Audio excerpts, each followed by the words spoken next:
Good morning, students. Online class in, I welcome to all of you. प्रशिक्षणार्थियों, gender school and society में आप पढ़ रहे हैं अक्षमता और क्षेत्रीयता के संदर्भ में समता एवं समानता। प्रशिक्षणार्थियों, जैसा कि हमारे देश की संविधान की प्रस्तावना में स्पष्ट रूप से सामाजिक, आर्थिक और राजनीतिक न्याय की जो बात कही गई है, वो अक्षम हो या क्षेत्रीयता वाले लोग हों, सभी के लिए, समस्त देशवासियों के लिए ये अधिकार प्रदान करती है। सामाजिक न्याय की, आर्थिक न्याय की और राजनीतिक न्याय अधिकारों को प्रदान करने की प्रस्तावना में बात कही गई है। देश के किसी भी नागरिक के साथ, वो किसी जाति का हो, किसी संप्रदाय का हो, किसी वर्ग का हो, किसी लिंग के आधार पर भेदभाव नहीं किया जा सकता। प्रशिक्षणार्थियों, जाति, वर्ग, धर्म, जातीयता, अक्षमता, क्षेत्रीय असमानता को कम करने की दिशा में हमारे संविधान ने कुछ प्रावधान किए हैं, उन्हीं पर हम यहाँ चर्चा करने के लिए जा रहे हैं। भारतीय संविधान की प्रस्तावना की ओर चलते हैं। भारतीय संविधान की प्रस्तावना 1976 में 42वें संवैधानिक संशोधन के अंतर्गत 3 शब्दों को जोड़ा गया। इस प्रस्तावना में 3 शब्दों को जोड़ा गया: समाजवादी, धर्मनिरपेक्षता और अखंडता। प्रशिक्षणार्थियों, पुनः सुन लीजिए। 42वें संवैधानिक संशोधन 1976 के द्वारा संविधान की मूल प्रस्तावना में 3 नए शब्द जोड़े गए। नंबर 1 समाजवादी शब्द, नंबर 2 धर्मनिरपेक्ष शब्द और नंबर 3 अखंडता शब्द। प्रशिक्षणार्थियों, इन तीनों शब्दों को जोड़ने के पीछे जो भी उद्देश्य था, वो देश को, देश की एकता को, देश के नागरिकों को सामाजिक, आर्थिक और राजनीतिक न्याय प्रदान करना।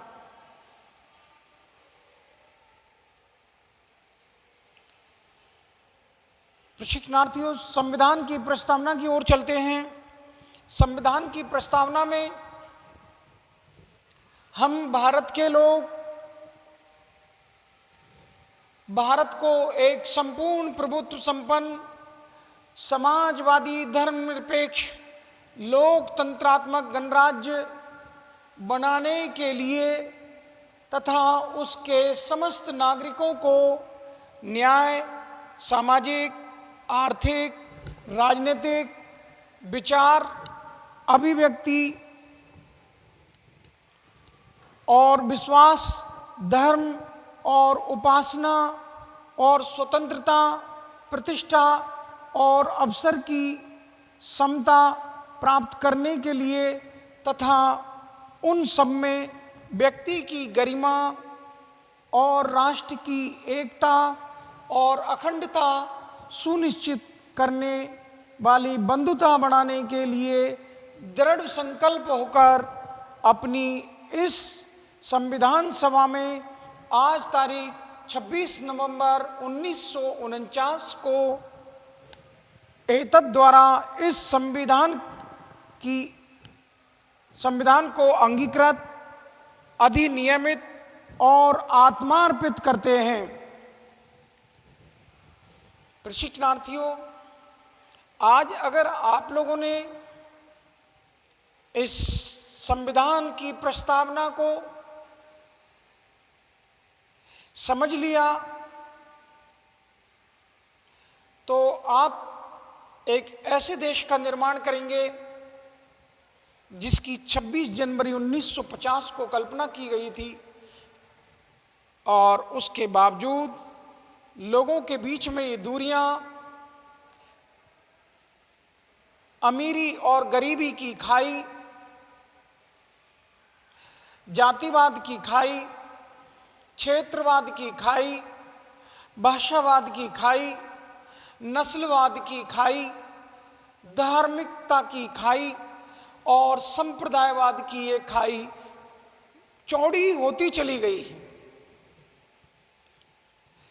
जबकि हमारे संविधान की ये प्रस्तावना इन खाइयों को पाटने का कार्य करती है। लेकिन प्रशिक्षणार्थियों, बड़े दुर्भाग्य की बात है कि हम अपने देश के नागरिकों को इन पाठों को नहीं पढ़ा पाए जो हमारे संविधान में हमको सिखाया है, हमको बताया है और प्रत्येक भारतीय नागरिक के लिए जो शक्तियां प्रदान की हैं उनका हम सदुपयोग नहीं कर पाए हैं। आज इस पाठ को पढ़ना अति महत्वपूर्ण है। प्रशिक्षणार्थियों, मैं एक एक शब्द पर आपके सामने यहाँ प्रकाश डालने की कोशिश करूँगा।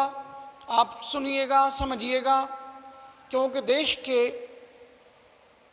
बहुसंख्यक लोग इस संविधान की प्रस्तावना से वाकिफ हो सकते हैं, लेकिन इसको उन लोगों ने अपने जीवन में नहीं उतारा है। बात जीवन में उतारने की है और देश को विकास के मार्ग पर, देश की एकता और अखंडता के लिए जो आए दिन ये खतरा समाज में बना रहता है, हमारे देश में बना रहता है, समाज विरोधी गतिविधियों में समाज के लोग शामिल हो जाते हैं, देश विरोधी गतिविधियों में लोग शामिल हो जाते हैं, उन सबको मिटाने में महत्वपूर्ण भूमिका अदा होगी। प्रशिक्षणार्थियों, हम भारत के लोग प्रथम लाइन में समस्त भारतीयों जनता को ये स्रोत बनाया गया है, हम भारत के लोग कहकर। हम भारत के लोग, हम समस्त भारतीय लोगों को ये स्रोत पाया गया है कि वो स्रोत हैं इन चीज के लिए, इनको स्वीकार करने के लिए, इनको आगे बढ़ाने के लिए, तो हम भारत के लोगों को उठ खड़े होना होगा।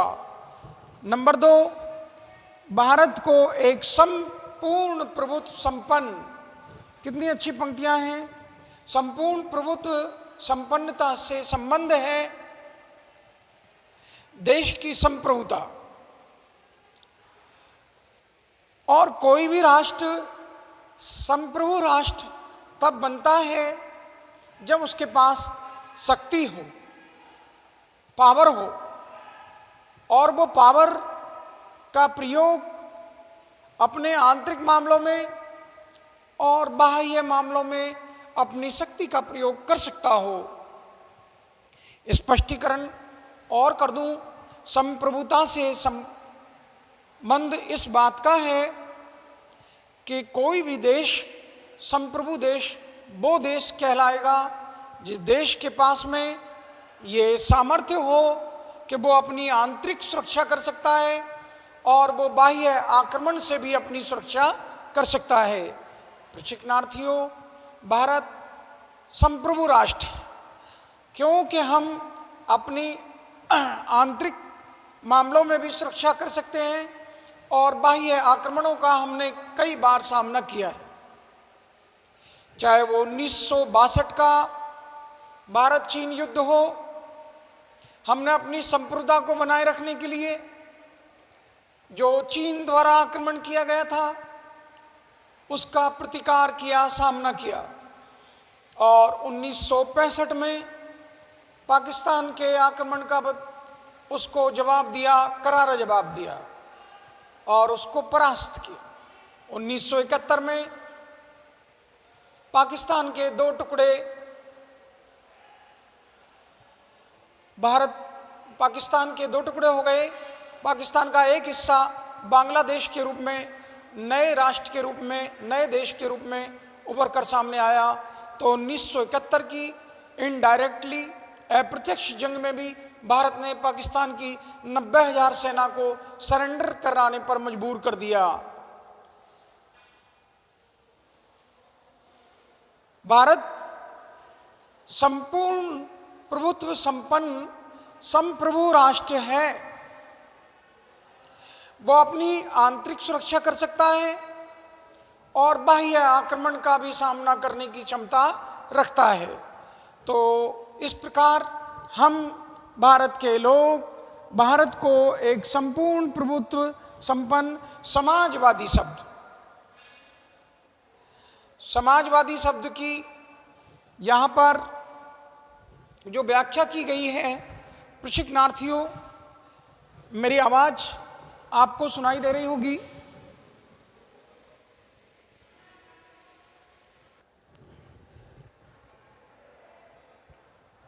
प्रशिक्षणार्थियों, मेरी आवाज़ आपको सुनाई दे रही। समाजवाद से संबंध, समाजवादी व्यवस्था के अंतर्गत भारत ने लोकतांत्रिक समाजवाद को अपनाया है। लोकतांत्रिक समाजवाद में मिश्रित अर्थव्यवस्था होती है और लोकतांत्रिक समाजवाद की ये मिश्रित अर्थव्यवस्था में निजी और सार्वजनिक क्षेत्र के लोग कंधे से कंधा मिलाकर सफर तय करते हैं। प्रशिक्षणार्थियों, इस समाजवादी शब्द को जोड़ने के पीछे उद्देश्य देश से गरीबी, देश से बीमारी, देश से बेरोजगारी, देश से इस असमानता को, देश से अज्ञानता को दूर करना मकसद था।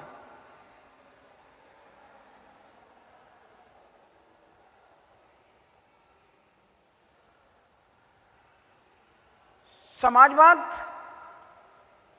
के अंतर्गत भारत ने लोकतांत्रिक समाजवादी व्यवस्था को अपनाया और लोकतांत्रिक समाजवादी व्यवस्था में मिश्रित अर्थव्यवस्था होती है, जिसमें निजी और सार्वजनिक क्षेत्र दोनों कंधे से कंधा मिलाकर सफर तय करते हैं। और इसका सीधा मकसद ये था कि अज्ञानता, गरीबी, बीमारी और अवसरों की जो असमानता समाज में फैली हुई है उसको मिटाया जाए, उसको समाप्त किया जाए।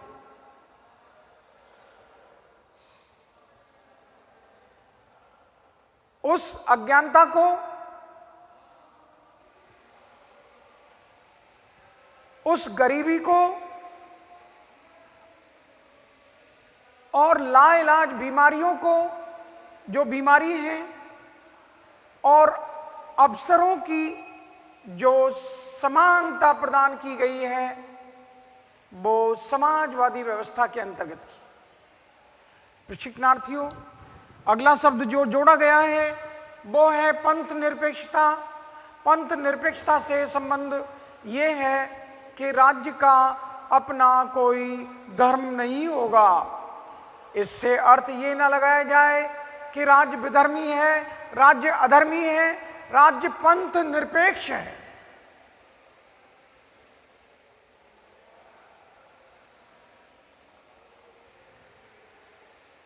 राज्य के द्वारा किसी भी धर्म को मानने के लिए बाध्य नहीं किया जाएगा, किसी भी धर्म को छोड़ने के लिए बाध्य नहीं किया जाएगा। राज्य सभी धर्मों का संरक्षण और सभी धर्मों को सुरक्षा प्रदान करें। ये पंथ निरपेक्षता से सीधा अर्थ ये है कि राज्य का कोई धर्म नहीं होगा। राज्य धर्म निरपेक्षता की मूल भावना पर आधारित है और राज्य सभी धर्म के मानने वालों को, किसी भी धर्म के मानने वालों को कोई बाध्यता या बाधा खड़ी नहीं करेगा।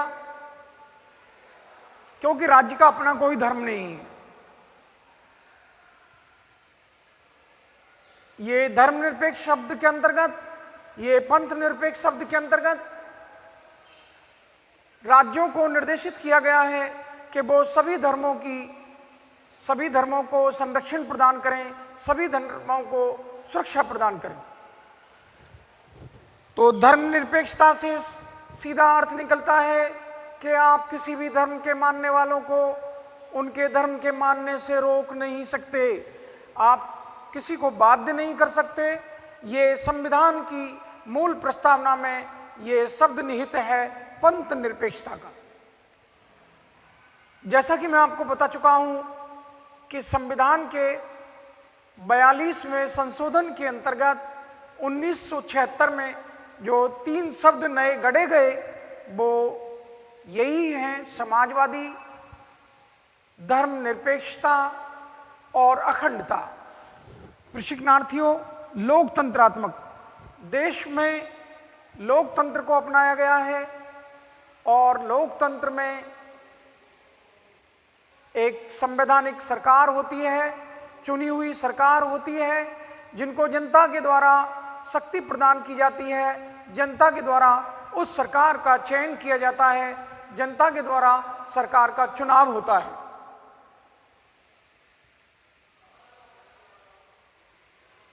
लोकतंत्र में जनता अपना नेता चुनती है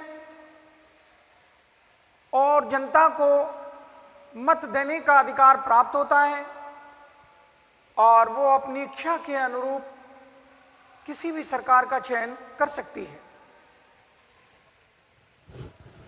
लोकतंत्र जनता के द्वारा जनता का शासन है। जैसा कि अब्राहम लिंकन साहब कहते हैं, जनतंत्र, लोकतंत्र जनता के द्वारा जनता के लिए और जनता का शासन लोकतंत्र कहलाता है।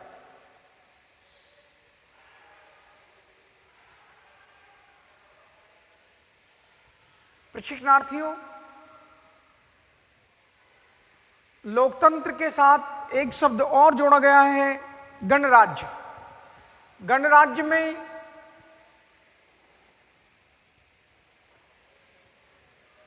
संविधान का प्रमुख कोई राजा नहीं होता। गणतंत्र में संविधान का प्रमुख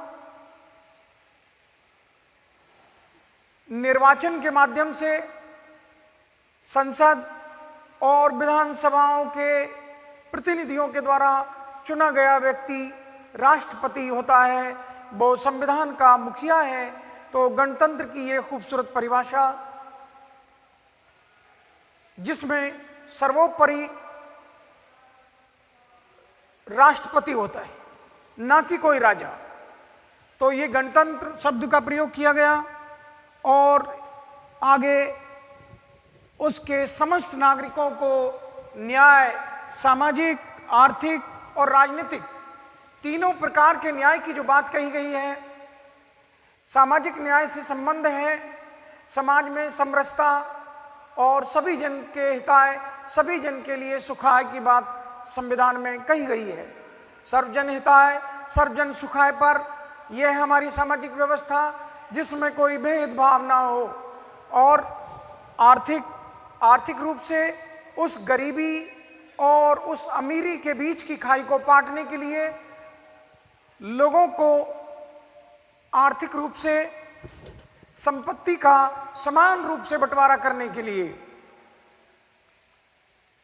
लोगों के आर्थिक हित पूरे हो जाएं, अमीरी और गरीबी की खाई मिट जाए और संपत्ति पर लोगों का एकाधिकार ना रहे।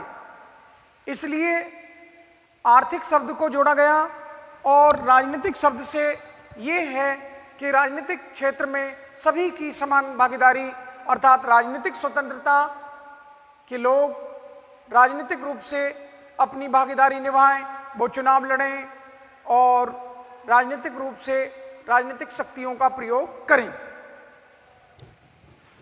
आगे शब्द जोड़ा गया है विचार। तो आपके जो विचार हैं, आप लिखकर और उद्गार के माध्यम से, भाषण के माध्यम से आप अपने उद्गारों को, विचारों को रख सकते हो। आपको अभिव्यक्ति, आपको आज अपने विचारों की कहने की पूरी पूरी स्वतंत्रता प्रदान की गई है। आप अपने लिए अभिव्यक्ति की आज़ादी रखते हो, आप अपने विचारों को रख सकते हो भाषण के माध्यम से, बोलने की अभिव्यक्ति, आपको ये अभिव्यक्ति की आज़ादी प्रदान की गई है। और व्यक्तियों की गरिमा, विश्वास, धर्म और उपासना, जैसा कि मैं पहले कह चुका हूँ, आपका जिस क्षेत्र में चाहे, जिस संप्रदाय के साथ हो, जिस विचारधारा के साथ आप जुड़ना चाहते हो, जिसमें भी आपका विचार बनता है, विश्वास बनता है, उसके साथ आप जुड़ सकते हो, उनकी पूजा अर्चना उपासना कर सकते हो, और आप किसी भी धर्म को मानने का पूरा पूरा अधिकार रखते हो। आपके लिए राज्य की ओर से कोई बाध्यता नहीं है। आप ईसाई बन सकते हैं, इस्लाम धर्म अपना सकते हैं, सिख बन सकते हैं, जैन बन सकते हैं, बौद्ध बन सकते हैं, और आप चाहें तो नास्तिक बनकर भी रह सकते हैं। दुनिया के जिस मत को, जिस धर्म को आप अपनाना चाहें, आपके लिए पूरी पूरी आज़ादी प्रदान की गई है। अगला बिंदु है कि व्यक्तियों की प्रतिष्ठा और अवसर की समता प्रदान करने के लिए व्यक्तियों को, चाहे वो नियुक्तियां हो, अवसरों की समानता प्रदान की गई है। उसमें लिंग के आधार पर, जाति के आधार पर, धर्म के आधार पर, संप्रदाय के आधार पर भेदभाव नहीं किया जा सकता, और आपको वो अवसरों की समानता प्रदान की गई है। प्रशिक्षणार्थियों, उन सब में व्यक्ति की गरिमा और राष्ट्र की एकता और अखंडता, देश की एकता और अखंडता को बनाए रखने के लिए, बंधुत्व की भावना, भाईचारे की भावना को कायम करने के लिए हमारे संविधान की प्रस्तावना हमको ये निर्देश प्राप्त करती है या रास्ता दिखाती है कि हमको अपने देश में भाईचारे के साथ रहना है। हमको देश की एकता और अखंडता को बनाए रखने के लिए दूसरे मजहब के लोगों को, दूसरे संप्रदाय के लोगों को, दूसरी जाति के लोगों को, दूसरे भाषा के लोगों को, दूसरे क्षेत्र के लोगों को, उनके साथ भेदभाव नहीं करना है, बल्कि देश की एकता और अखंडता के लिए भाईचारे को कायम करना है। ये पंक्तियां बंधुता बढ़ाने के लिए दृढ़ संकल्प होकर, प्रशिक्षणार्थियों, देश में अगर बंधुता नहीं है, देश में भाईचारा नहीं है, तो कोई बाहर वाला आएगा और हमको अपने देश से बाहर निकाल कर खड़ा कर देगा। इसलिए प्रशिक्षणार्थियों, देश के संविधान की जो प्रस्तावना में भाईचारे की बात की गई है, उस पर लोगों को गौर करना चाहिए, उस पर अमल करने की आवश्यकता है, उसको मानने की आवश्यकता है, उसको जानने की आवश्यकता है। और जब तक देश में भाईचारा कायम नहीं होगा तो ये अवसरों की असमानता ही बरकरार रहेगी और लोग एक दूसरे के साथ भेदभाव करते रहेंगे। जैसा कि हमारा पाठ कहता है कि क्षेत्रीय असमानता और अक्षमता, जो क्षमता रहित व्यक्ति हैं, अक्षम हैं, उनके साथ समाज में ये भाईचारा कायम नहीं किया गया तो ये भावना और बढ़ जाएगी, ये दुर्भावना कहलाएगी। प्रशिक्षणार्थियों, यहाँ पर हम जिस बात को लेकर चर्चा कर रहे हैं, वो चर्चा का मुख्य मुद्दा यही है कि हम जाति, वर्ग, धर्म, जातीयता, अक्षमता तथा क्षेत्रीय असमानता को किस प्रकार कम करें और इनको किस प्रकार मिटाएं। तो हमारे संविधान की प्रस्तावना हमको ये ताकत देती है, हमको ये रास्ता बताती है कि हमको संविधान की प्रस्तावना के अनुसार, कानून के अनुसार चलना है और देश को विकास के मार्ग पर लाने के लिए कानून ही एकमात्र सहारा है। कानून का दृढ़ता से पालन हो। निश्चित रूप से भारत सोने की चिड़िया जो था वो निश्चित रूप से सोने की चिड़िया बन जाएगा, ऐसा मेरा विश्वास। ये मैं मानता हूँ। देश के संविधान की प्रस्तावना संविधान की आत्मा है और इस आत्मा की आवाज को किसी ने नहीं सुना। कम से कम हम दूसरे देशों को ना सुना पाए, अपने देश के नागरिक तो सुन लें, इनको तो सुनाओ। ये भावी राष्ट्र निर्माता जो बैठे हुए हैं, कम से कम ये तो गौर करें, ये तो सीख लें। ये भावी राष्ट्र निर्माताओं को ये पाठ पढ़ाया जा रहा है इसलिए कि उनको भाईचारा कायम करना है, देश में बंधुता बढ़ानी है, देश से आर्थिक, सामाजिक और राजनीतिक न्याय की जो बात संविधान की प्रस्तावना में की गई है, उन सबको आम बनाना है। प्रशिक्षणार्थियों, यहां हम अखंडता सुनिश्चित करने वाली बंधुता बढ़ाने के लिए दृढ़ संकल्प हैं। देश की एकता और अखंडता भाईचारे से कायम होगी और भाईचारे में एक ही पंक्तियां हैं, तो हिंदू बनेगा न मुसलमान बनेगा, इंसान की औलाद है इंसान बनेगा। अच्छा है अभी तक तेरा कोई नाम नहीं है, तुझको किसी मजहब से कोई काम नहीं है। कबीरा खड़ा बाजार में सबकी मांगे खैर, ना काऊ से दोस्ती ना काऊ से बैर। ये पंक्तियां हमारे संविधान की ओर से आप सबको पेश की गई हैं। आप किसी से नाराज किस बात पर होते हो? आपने उसको क्या दे दिया जो आप लेना चाहते हो? प्रशिक्षणार्थियों, पंक्तियां ये हैं कि देश में ये भाईचारा, देश में आर्थिक, सामाजिक और राजनीतिक न्याय जिस दिन मिल जाएगा, निश्चित रूप से वो क्षेत्रीयता की भावना, निश्चित रूप से वो अक्षम व्यक्तियों के लिए जो मुसीबतों का सामना करना पड़ता है, वो सब मिटाई जा सकेंगी।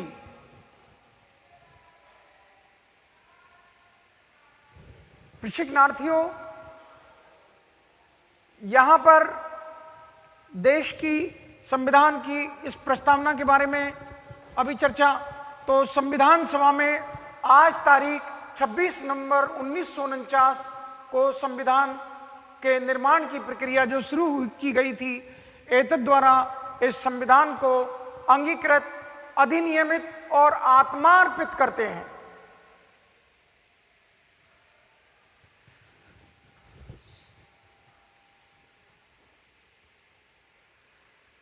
संविधान की इस प्रस्तावना को 1960 में संविधान से अलग कर दिया गया, लेकिन 1973 में इसको, संविधान की प्रस्तावना को संविधान का ही हिस्सा माना गया और अनुच्छेद 368 के अंतर्गत इसमें संविधान की प्रस्तावना में संशोधन किया जा सकता है, लेकिन इसके मूल ढांचे में परिवर्तन नहीं किया जा सकता। प्रशिक्षणार्थियों, संविधान की प्रस्तावना से सीधा संबंध यही है कि जाति, वर्ग, धर्म, जातीयता, अक्षमता तथा क्षेत्रीय असमानता को कम करने में हमारे संविधान की प्रस्तावना को समझाया जाए, पढ़ाया जाए, सिखाया जाए और उस पर अमल किया जाए, तो निश्चित रूप से ये असमानता को मिटाने में महत्वपूर्ण भूमिका अदा करेगी। ऐसा मेरा विश्वास है कि हम क्षेत्रीय और अक्षमता के लिए जो असमानता बनी हुई है उसको दूर करने के लिए हम संविधान के मूल मंत्रों को जान लें या संवैधानिक प्रावधानों को जान लें, तो निश्चित रूप से हम असमानता को मिटा पाने में सफल हो पाएंगे। प्रशिक्षणार्थियों, आप ये संवैधानिक प्रावधानों के अंतर्गत अभी आपने संविधान की प्रस्तावना से संबंधित कुछ मुख्य बातों को पढ़ा। मैं समझता हूँ मेरा ये छोटा सा पाठ जो आपको समझाया गया है, पढ़ाया गया है, समझ में जरूर आया होगा। प्रशिक्षणार्थियों, समझ में नहीं आता है पूछ लीजिएगा। मैं यही अपनी वाणी को विराम देता हूँ और आप सभी के लिए धन्यवाद ज्ञापित करता हूँ। Thank to all of you. Okay.